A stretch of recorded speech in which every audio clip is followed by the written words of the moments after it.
Hello বন্ধুরা, আমার ছেলেটার ভীষণ অসুস্থ কয়েকদিন ধরেই। তো অসুখটা মোটামুটি সুস্থ হওয়ার পরে আমার আবার জরুরি কাজ পড়লো। তো জরুরি কাজের জন্য বাচ্চাটাকে কার কাছে রেখে যাব, ওর বাবা যেহেতু প্রচন্ড রকম ব্যস্ত থাকে, মোটেই সময় দিতে পারে না, সেই কাজ পড়ে যায় আর অনেক রাত্রে বাসায় বাধ্য হয়ে বাড়ি থেকে আমার মা এবং আনানকে আনতে হলো, কারণ মার কাছে আমি নিশ্চিন্ত মনে আয়ানকে দিয়ে যে কোনো কাজই আমি করতে পারি। আমি পৃথিবীতে যদি কারোর কাছে আমার ছেলেকে রেখে স্বাচ্ছন্দ্য বোধ করি, সে হচ্ছে আমার মা। আমার মা যতদিন আছে, আমার মা যদি আমার বাচ্চার টেক কেয়ার করে, তাহলে আমি নিশ্চিন্ত মনে চাকরি বাকরি বলেন, ব্যবসা বাণিজ্য বলেন, যে কোনো কাজ আমি করতে পারি। তো সেই উদ্দেশ্য নিয়েই মাকে আসলে বাড়ি থেকে এনেছি, যদিও রোজার মাস 2-3 দিনের জন্য মাকে এনেছি। মাকে আনার পরে দেখলাম যে আয়ানের মধ্যে অনেক চেঞ্জেস এসেছে। এখন আয়ান একটু সাহস পেয়েছে, একটু বল পেয়েছে, বা আমার সাথে দুষ্টামি করার একটু সাহস পেয়েছে।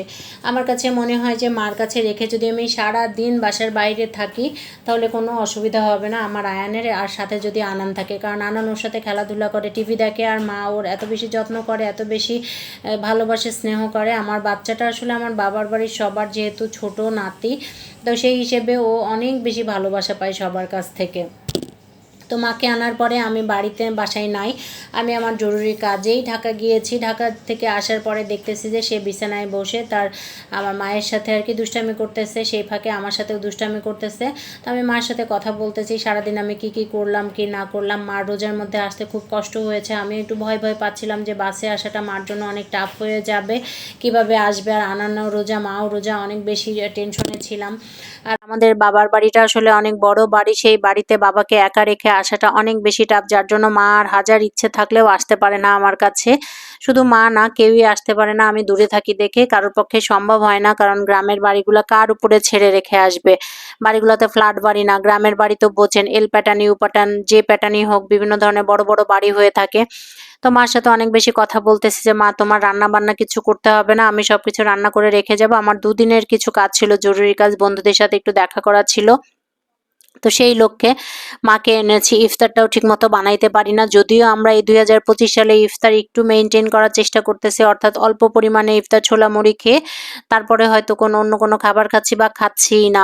মোটামুটি অনেকটাই আমরা স্বাস্থ্য সচেতন হয়েছি। তো আমি ঢাকা থেকে আসার পরে এখন ইফতারের সময় হয়ে গেছে, এমন সময় আমি বাসায় এসেছি। তো আমার পক্ষে কিছুই বানানো সম্ভব হয় নাই, যেটুকু পেরেছে আনান বানিয়েছে। আমি তো অবাক হয়ে গেছি যে এই প্রথম মেয়ের হাতের ইফতারি খেলাম। ও ঈশ্বরদী থেকে জার্নি করে এসেছে, মানে 2টার মধ্যে এসেছে, তারপরে পরের দিনে ও আবার ইফতার বানিয়ে সবাইকে খাইয়েছে। তো ও লেবুগুলা চিপে দিচ্ছে, আর আমার বর সবসময় মুড়িটা মাখায়। ঢাকাতে এসে মুড়ি মাখানোকে মুড়ি ভর্তা বলে, কত ধরনের ভর্তা। তো আসলে মার কাছে আমি মাকে এখনো বলি যে মা, তুমি যদি আমার ছেলেকে রাখো, তুমি যদি আমার ছেলের দেখাশোনা করো, তাহলে হয়তো আমি আবার চাকরি করবো, আদারওয়াইজ চাকরি করা আমার পক্ষে সম্ভব না। এই কথা যখন বলছি, মা তখন হেসে দিয়েছে।